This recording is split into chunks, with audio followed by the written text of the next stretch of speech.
XRP, we start with daily chart, and the way is moving based on daily chart, as we can see, is quite corrective. But as I mentioned in my last analysis, as long as the price of we see the continuation with the breakout of the all-time high for the Bitcoin, we can expect for the rest to continue as well. And for the XRP, we have to wait and see how sharp the price can break the all-time high. Anyway, we want to see what we have been looking for. If we refer to the weekly chart, this is what we get at the first point. And right now because we get the sharp move, we are looking at this correction. The next move can be as sharp as what we see here. All right. That's why since last year I was keep highlighting I'm looking for the XRP because of this. Okay. Now what's the next? First, based on daily chart, with the breakout of the all-time high, the targets I'm looking for is 5.4. As a short term, I'm looking for 4.2, but the targets I'm looking for is 5, any range between 5.4 and 6. This is the best I'm looking for at the first. All right, with the breakout of 5.4, even 6, then we can look for 8. Above 8, we can expect, but maybe not this time. All right. Anyway, because I see some of the traders that are looking at somewhere around 20 or 30. All right.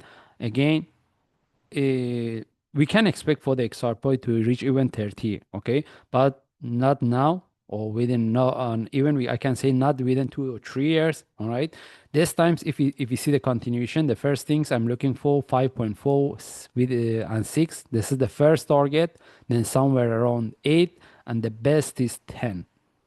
Above 10 we cannot conform at this point. Okay, that's mean the targets I'm looking for is somewhere around 6. All right, then that means if the price reach 5.4, then we have to look for booked profits or take out some trades. All right. By the way, with the breakout of the all-time high, we will get the more information, then we can discuss about that. But at this point, if we move to weekly chart, we are within this correction, and we know about the SEC, which case for the XRP versus SEC. All right.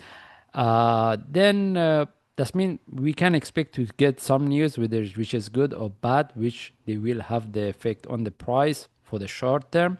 But as long term, we can expect for the 6.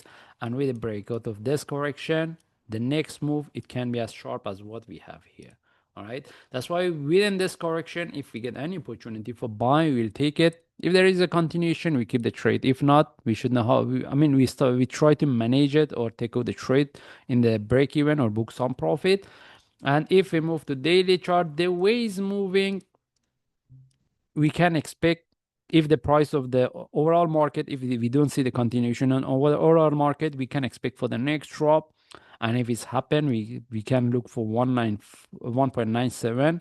If there is a breakout, we can look for 1.47. This is not what we're looking for. We're looking for continuation, but we have to be careful about this. All right.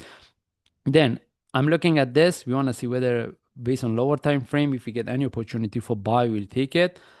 And at this point, based on daily chart, I don't see any trade setup, and we don't see any information based on if we refer to the indicators. All right. And if we move to forward chart, all right. If I want to look for buy, either I will wait to see the breakout of this part, this correction. That means any opportunity for buy above here based on 1 hour chart as a flag, I will take it. Or if we get the next drop, retest the price, the previous low, then any reversal from there will take it. At this point, can we put our entry above here? For me, I'm not really interested. That's why either I want to break out, flag, then I will take the trade. Okay, that's why I don't see any trade setup at this point. And if I move to 1 hour chart, all right. As I mentioned, having entry above here, I'm not really interested. How about if the price tag, then we see get this one. That's why if anyone wants to look for buy, we see the breakout flag either way based on 1 hour or 15 minutes can be a good idea. It doesn't mean the price cannot continue from here, but the only thing is how we look for the trade setup. All right. Anyway, we're looking for buy, but as I mentioned, I don't see any trade setup. To make it very simple, we're looking to see the breakout of the all-time high. With the breakout of the all-time high as a short term, we can look for 4.2, but the main target or the first target I'm looking for is 5.4 or any range within 5.4 and 6. And we follow the chart. If I see any update, I will share. Thanks.